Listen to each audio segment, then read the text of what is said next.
പെണ്ണിന്റെ സുരക്ഷിതത്വത്തിന്റെ സ്ഥിതി എന്താണ്? പൗരസ്ത്യ രാജ്യങ്ങൾക്ക് സംഭവിച്ച ആന്തരികമായ ശൂന്യത എവിടെ നിന്ന് കിട്ടിയതാണ്? ഒന്നുമില്ലെങ്കിൽ പടിഞ്ഞാറൻ രാജ്യത്തെ സ്ഥിതിയിലേക്കെങ്കിലും പോയാണെന്നായിരുന്നു. അത് ഘട്ടമാണെങ്കിലും ന്യൂയോർക്ക് പട്ടണത്തിലോ ലണ്ടനിലോ പാരീസിലോ നടക്കാത്ത സംഭവങ്ങളാണ് കോഴിക്കോട്ടും മലപ്പുറത്തും തിരുവനന്തപുരത്തും കാസർകോട്ടും നടക്കുന്നത്. ന്യൂയോർക്ക് പട്ടണത്തിലൂടെ ഒരു പെൺകുട്ടിക്ക് നടന്നു പോകാൻ വലിയ പ്രയാസമുണ്ടായെന്ന് വരില്ല, അവൾക്ക് ബസ്സിൽ കയറാൻ വിഷമമുണ്ടായെന്ന് വരില്ല. പക്ഷേ ഇവിടെ ഇതാ വല്ലാത്ത ഒരു സാമൂഹിക സ്ഥിതിയിലേക്ക് ലോകം നീങ്ങുകയാണ്. 1400 കൊല്ലം മുമ്പ് അടിച്ചമർത്തപ്പെട്ട ജനങ്ങൾക്കിടയിൽ, മർദ്ദിക്കപ്പെട്ട പ്രയാസങ്ങൾ അനുഭവിക്കുന്ന ജനങ്ങൾക്കിടയിൽ പരിശുദ്ധ പ്രവാചക തിരുമേനി കടന്നു വന്നു. മുഹമ്മദ് മുസ്തഫ സല്ലല്ലാഹു അലൈഹി വആലിഹി വഅസ്ഹാബിഹി വസല്ലം. സത്യത്തിന്റെ നാമം പോലെ മുഹമ്മദ് മുസ്തഫ സല്ലല്ലാഹു അലൈഹി വസല്ലം. സമത്വത്തിന്റെ നാഥനേ മുസ്തഫ സല്ലല്ലാഹു അലൈഹി വസല്ലം. സ്ത്രീവർഗത്തിന്റെ വിമോചകനേ മുസ്തഫ സല്ലല്ലാഹു അലൈഹി വസല്ലം. പെണ്ണിന്റെ കണ്ണീര് കണ്ട ലോകനായകനേ മുസ്തഫ സല്ലല്ലാഹു അലൈഹി വസല്ലം. ആ നബിയുടെ മുമ്പിൽ വന്നുകൊണ്ടാണ് ഒരാൾ ചോദിച്ചത്, നബിയേ, എന്നാണ് ഈ അക്രമം ഒന്ന് അവസാനിക്കുക? എന്നാണ് ഈ മർദ്ദനങ്ങൾക്ക് അന്ത്യം? അങ്ങയുടെ അനുയായികളല്ലയോ ചുട്ടുപഴുത്ത മണലാരണ്യത്തിലൂടെ വലിച്ചെടുക്കപ്പെടുന്നത്?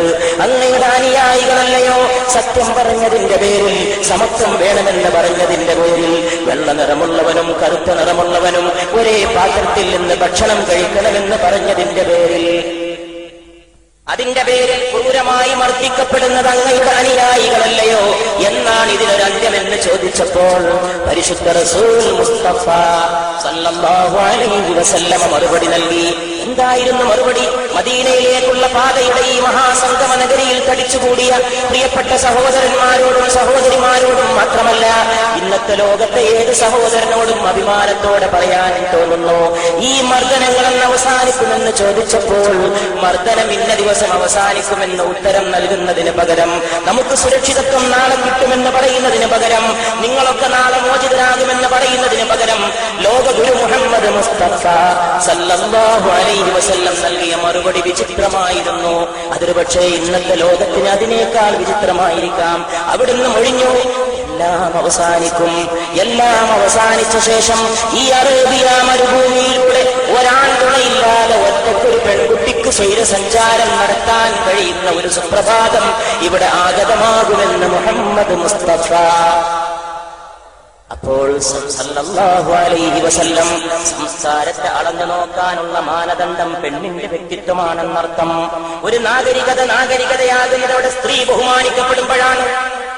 ഒരു കൾച്ചറാകുന്നത്, ഒരു സിവിലൈസേഷനായി തീരുന്നത് അവിടെ സ്ത്രീ ആദരിക്കപ്പെടുമ്പോഴാണ്, അവിടെ സ്ത്രീക്ക് ബഹുമാനം ലഭിക്കുമ്പോഴാണ്, അവിടെ പെണ്ണിന്റെ വ്യക്തിത്വം ആദരിക്കപ്പെടുമ്പോഴാണ്.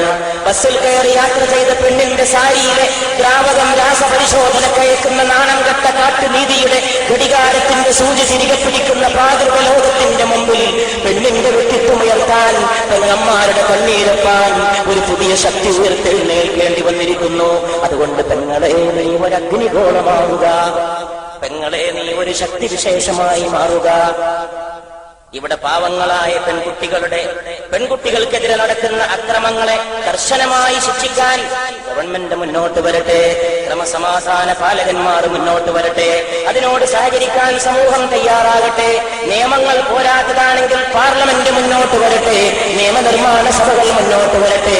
പെണ്ണിന്റെ സുരക്ഷിതത്വത്തിനുള്ള നിയമങ്ങൾ അപൂർണമാണെങ്കിൽ അതിനെ പൂർണ്ണമാക്കാൻ ആവശ്യമായ ലെജിസ്ലേഷൻ, അതിനാവശ്യമായ നിയമനിർമ്മാണം, അതിനുവേണ്ടി രാജ്യത്തൊരു പുതിയ അവബോധം ഉണ്ടാക്കിയെടുക്കാൻ പരിശുദ്ധ നബി മുഹമ്മദ് മുസ്തഫ സല്ലല്ലാഹു അലൈഹി വസല്ലമയെ പോലെ ഈ കാലത്തിന്റെ തീരത്ത് സ്ത്രീയുടെ സുരക്ഷിതത്വത്തിന് ഏറ്റവും വലിയ വില കൽപ്പിച്ച മഹാന്മാരായ ആചാര്യന്മാരെ ഓർത്തുകൊണ്ടെങ്കിലും, അവർ പഠിപ്പിച്ച മനുഷ്യത്വത്തിന്റെ പാഠം ഓർത്തുകൊണ്ടെങ്കിലും നാം തയ്യാറാവുക.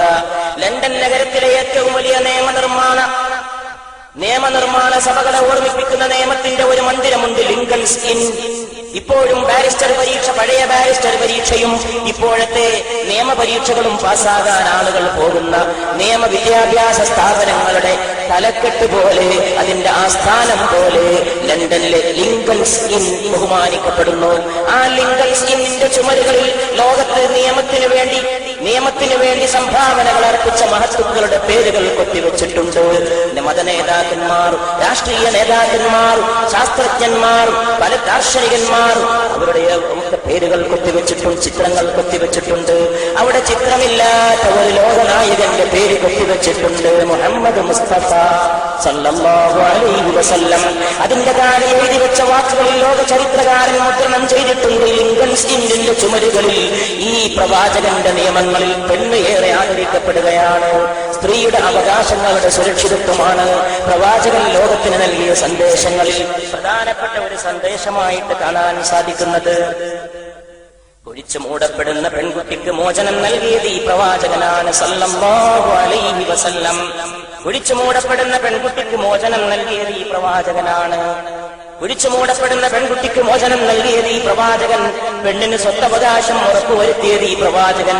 ഒട്ടകപ്പുറത്ത് തന്റെ പത്നിയെ ഇരുത്തിക്കൊണ്ട് ഒട്ടകത്തെ തെളിച്ചു പോകുന്ന ഒരാള് നബിയുടെ മുമ്പിലൂടെ കടന്നുപോയ രംഗം ഈ മദീനയുടെ മദീനയിലേക്കുള്ള പാതയിൽ ഇരുന്നു കൊണ്ട് നമ്മൾ ഓർത്തു നോക്കേണ്ടതാണ്. ഒട്ടകപ്പുറത്തിരുന്ന് തന്റെ ഭാര്യയെ പിന്നിൽ ഇരുത്തിക്കൊണ്ട് തെളിച്ചു പോകുന്ന മനുഷ്യനോട്, ആ സഹോദരനോട് പരിശുദ്ധ മുഹമ്മദ് മുസ്തഫ സല്ലല്ലാഹു അലൈഹി വസല്ലമ അരുളി ചെയ്തു, സഹോദര ഒന്ന് മെല്ലത്തെളിക്ക്. നിന്റെ പിന്നിലുള്ളത് സ്ഫടികമാണ്, അതൊടഞ്ഞു പോകും. നിന്റെ പിന്നിലുള്ളത് സ്ഫടികമാണ്, അതിനെ ഉടക്കരുത്. എല്ലാവർക്കും ഇന്ന് സ്ഫടികമുടക്കാൻ മോഹം. തെരുവ് തെണ്ടിക്ക് മാത്രമല്ല, ഡിഗ്രിയുള്ള ബിരുദകാരിക്കും ഇന്ന് സ്ഫടികമുടക്കാൻ മോഹം. പടിഞ്ഞാറൻ രാജ്യത്താണെങ്കിൽ പെണ്ണിനെ കണ്ട് മടുത്തതുകൊണ്ടാണോ എന്നറിയില്ല, അവിടെ സ്ത്രീയെ കുറിച്ച് വലിയൊരു അത്ഭുതമല്ല. ഇവിടെ അതല്ല, പെണ്ണിനെ കാണുമ്പോഴേ അത്ഭുതത്തോടെ നോക്കുക. ലോകത്ത് രണ്ട് വഴി മാത്രമാണ് പെണ്ണിന്റെ മോചനത്തിനുള്ള വഴി എന്നൊരു രസികൻ പറയുകയുണ്ടായി. അത് രസികന്റെ വാക്ക് മാത്രമല്ല, ഒന്നുകിൽ സംസ്കാരത്തിലൂടെ, ധർമ്മബോധത്തിലൂടെ സ്വന്തം മനസ്സിനെ സംസ്കരിച്ചിട്ട് ധർമ്മബോധത്തിന്റെ അടിസ്ഥാനത്തിൽ, സംസ്കാരം പഠിപ്പിക്കുന്ന അടിസ്ഥാനത്തിൽ പെണ്ണിനെ ബഹുമാനിക്കാനും പെങ്ങളെയും അമ്മയെയും തിരിച്ചറിയാനും കഴിയുന്ന ഒരു മാനസികാവസ്ഥ പാലിക്കപ്പെടണം. അതല്ലെങ്കിൽ പിന്നെ പടിഞ്ഞാറുള്ള പോലെ പെർമിസീവ് സൊസൈറ്റിക്ക് വേണ്ടി നിലകൊള്ളണം. അരാജകത്വം പോലെ എന്തുമാകാം, ആർക്കും എവിടെയും എങ്ങനെയും സഞ്ചരിക്കാം. രണ്ടിന്റെയും ഇടയിൽ കിടന്ന രണ്ടും കെട്ടവരുടെ അവസ്ഥ അതിനേക്കാൾ ദുഷ്കരം.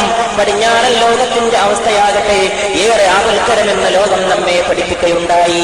യഥാർത്ഥമായ പരിഹാരം മനുഷ്യ മനസ്സിന്റെ സംസ്കരണമാണ്. മനുഷ്യ മനസ്സിന്റെ സംസ്കരണമാണ്. അതുകൊണ്ട് മനുഷ്യ മനസ്സിന്റെ സംസ്കരണത്തിലൂടെ സ്ത്രീക്ക് മോചനം നൽകാൻ, സ്ത്രീക്ക് സുരക്ഷിതത്വം നൽകാൻ, സ്ഫടികമുടഞ്ഞു പോകാതിരിക്കാൻ, സ്ഫടികമുടക്കാതിരിക്കാൻ ആവശ്യമായ ജാഗ്രത ഈ ലോകത്ത് സൃഷ്ടിക്കാൻ സാധിക്കണം. പെണ്ണിനെ തകർക്കരുത്. എന്റെ ശബ്ദം കേൾക്കുന്ന സഹോദരിമാരോടും ഈ വിനീതൻ അപേക്ഷിക്കുകയാണ്. ദൂരെ നിന്ന് നോക്കുമ്പോ ഒരു വെള്ളത്തുള്ളിയും ഒരു വജ്രവും ഒരുപോലെ, വെള്ളത്തുള്ളി മുത്തുപോലെ, മുത്ത് വെള്ളത്തുള്ളി പോലെ.